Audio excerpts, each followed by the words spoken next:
A little straight talk here on Matt Stafford before we get to what could be a ransom. I mean, if you think they got a lot for Stafford, think about this. Stafford is going to turn 33. It's an early birthday present. He's going to turn 33 on February 7th. He's at $43 million for the next 2 years, which frankly is extremely reasonable by NFL standards. The oft-injured Stafford in 2020, believe it or not, very quietly, actually played all 16 games. So we will see what it means for the Rams. What does it mean for the Texans? Because as you know, you swap number one overall picks, but the number one offseason target is still waiting out there for somebody. That, of course, is Deshaun Watson. John McClain of the Houston Chronicle was on Sunday morning on ESPN Radio and essentially said whatever happened over the weekend doesn't mean anything going forward regarding you-know-who. First of all, it's got nothing to do with anything with Deshaun Watson. That trade be chicken feed compared to what the Texans would ask for Watson. They're adamant that they will not trade him. General Manager Nick Caserio said they have zero interest Friday at David Culley's introductory Zoom conference call with the media. And that's the way it is. Watson responded by scrubbing Texans from all his social media platforms. So he's digging in, they're digging in. But the bottom line is, why would you want to force a player to lose millions and millions of dollars by holding out instead of getting a king's ransom? Seems like a fair question, Key. Yeah, it's going to always, the next guy is going to always get more. When somebody goes before you, the next guy is going to, that is a certain level. In contract situations, it happens all the time. And I can see the same thing with Deshaun. Instead of 2 number ones, there's 3 number ones. And instead of a 3rd round pick, maybe there's 3 ones and a 2 and a quarterback back. So that increases what that value is. And if somebody decides we're going to give up 4 number ones NBA-like, I know it's like, but what happens with those ones is if I'm giving you 4 ones, Zubin, that's because I know my team is going to be great and those ones are going to be so far at the bottom that they might as well be 2nd-round picks for us. 28, 29. Yeah. So when you start to get into that 28, 29, 30, 31, 32, and then now all of a sudden you might as well look at the 2nd round because a guy who's drafted at that low in the 1st round, he might as well be a 2nd rounder. I mean, it's the same sort of number. When you get top 50 picks, they're pretty much the same, value. And so I think that is how teams would look. And as Mike Tannenbaum joins us in about 20 minutes, we can certainly ask him about that, how you look at that when you go late 1st round into the 2nd round. Where's that value at?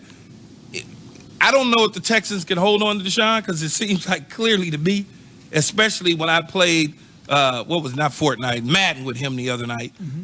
And it felt like Deshaun certainly was going to not be a Texan moving forward. Just in small conversation, Jay. Your Madden game was horrible, kid.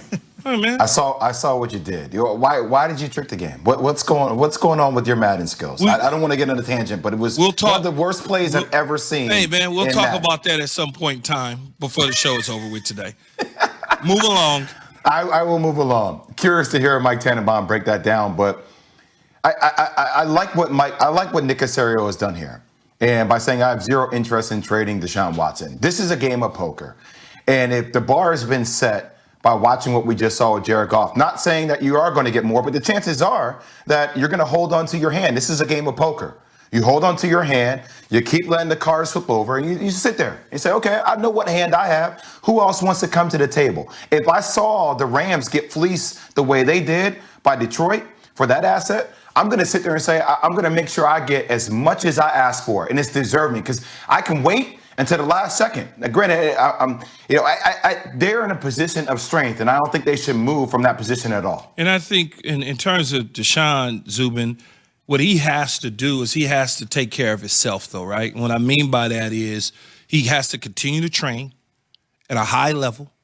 Don't all of a sudden become complacent. James Harden?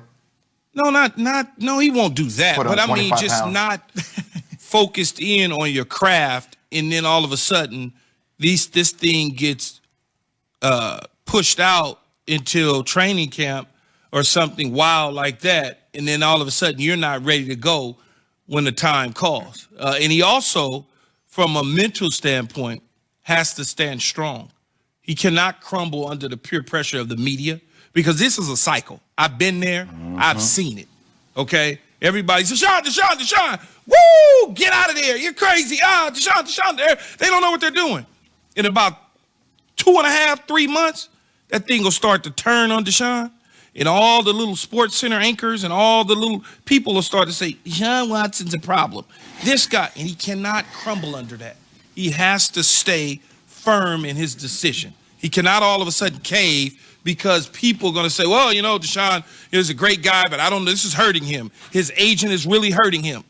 Don't listen to that. Just keep training and stay strong. Be committed to it if you're going to do it. You got to be committed to it. And when I say committed to it and going to do it, I mean if you're going to stand firm and you want out, put your house up for sale, let's start going. Let's do it. So will Watson? Zubin, don't let him call you little now. Don't let him call the Sports Center people little now. No, don't let him like do that. that. And then use I'm the Mike just saying- Tannenbaum voice. Don't let him do that. I'm just saying the news people, man. They start, how these cycles go. Zubin. I hear what you're talking about. We're all in this corner today, but in about 2.5 months, if the deal isn't done or something, they'll turn the tide on you in a heartbeat. I've lived it, man. I've lived it. I've watched it for many years. Watching on TV, the only thing I saw yesterday was bread flying off the shelves. That's what you have to see when the snow is coming. But we'll wait to see what happens with Watson.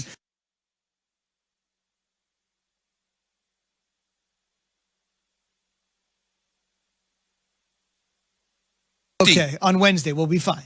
But until Wednesday, batten down the hatches. So the question is, which quarterback domino will fall next? Will it be Watson? Will it be somebody else? 888-SAY-ESPN, 888-729-3776. Straight Talk Wireless, no contract, no compromise. Last word here for the three quarterbacks, the two Delt and Watson. The reality is Watson's in a special case because he's your long-term answer no matter what. If it doesn't work out with Matt Stafford and the Rams, look, it's just a 2-year deal. They can be done. And for Jared Goff, they could flip him easily. 2 years are really left. They can draft the last top 10 pick. Did you hear what you just said, though? What's that? You heard just because you said it. You said 2 years. Think about all the Rams gave up for 2 years. Yeah. I mean, I'm sure he's going to get a long-term extension. Right. But the mere thought of just 2 years for all that ransom for 2 years. Right. That's crazy. Could get out from under it. They could get out from under Goff after 2 years and draft somebody in the top 10 even this year. Yeah, but Detroit wins in that situation where the Rams is all in for the next 2 years. And if it doesn't go the way that it's supposed to go, you just gave away 2 first-round picks, a third-round pick, and it's just a lot. The Lions' new leadership got 6-year deals for a reason. On the way, is this Super Bowl actually more important to Mahomes rather than Brady?